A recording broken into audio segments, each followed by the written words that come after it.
പൊതുവിൽ ഒരു വ്യക്തിയുടെ സ്വഭാവത്തെ സ്വാധീനിക്കുന്നത് രണ്ട് ഘടകങ്ങളാണ്, നേച്ചർ ആൻഡ് നർച്ചർ. നേച്ചർ എന്നാൽ ഒരു വ്യക്തിയുടെ പ്രകൃതമാണ്. ജന്മനാ നമുക്ക് ലഭിക്കുന്ന കഴിവുകളും അച്ഛനമ്മമാരിൽ നിന്നും കുടുംബത്തിൽ നിന്നുമൊക്കെ ജനിതകപരമായി നമുക്ക് ലഭിക്കുന്ന ശേഷികളും കുറവുകളും ഒക്കെ ഇതിൽ പെടുന്നതാണ്. ഇത്തരത്തിലുള്ള ജനിതക ഘടകങ്ങൾ ഒരു വ്യക്തിയുടെ സ്വഭാവത്തെ സ്വാധീനിക്കാം. ഒരു പഴഞ്ചൊല്ലുണ്ടല്ലോ, വിത്ത് ഗുണം 10 ഗുണമെന്ന്.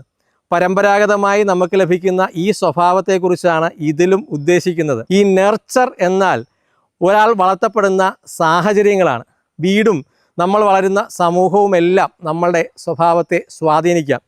കുടുംബത്തിൽ നിന്ന് ലഭിക്കുന്നതേ സമൂഹത്തിൽ നമുക്കെല്ലാവർക്കും നൽകാൻ സാധിക്കൂ. ജനിച്ചു വീഴുന്ന കുട്ടികൾ ഒരു ക്ലീൻ സ്ലേറ്റ് ആണെന്നാണ് മനഃശാസ്ത്രം പറയുന്നത്. അതിൽ എഴുതുന്നത് നമ്മളാണ്.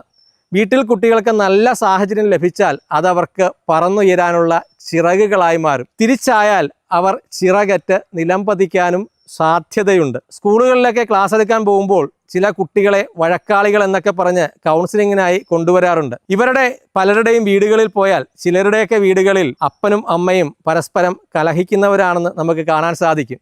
വീട്ടിൽ നിന്ന് കണ്ടുപഠിക്കുന്ന ഈ സ്വഭാവമാണ് കുട്ടി സ്കൂളിലും കുടുംബത്തിലുമെല്ലാം കാണിക്കുന്നത്.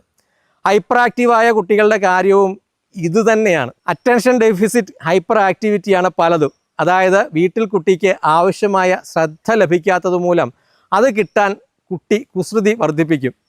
അങ്ങനെ ചെയ്യുമ്പോൾ മാതാപിതാക്കൾ എന്തു ചെയ്യും? അപകടമുണ്ടാകാതിരിക്കാൻ കുട്ടിയുടെ പിറകെ നടക്കും.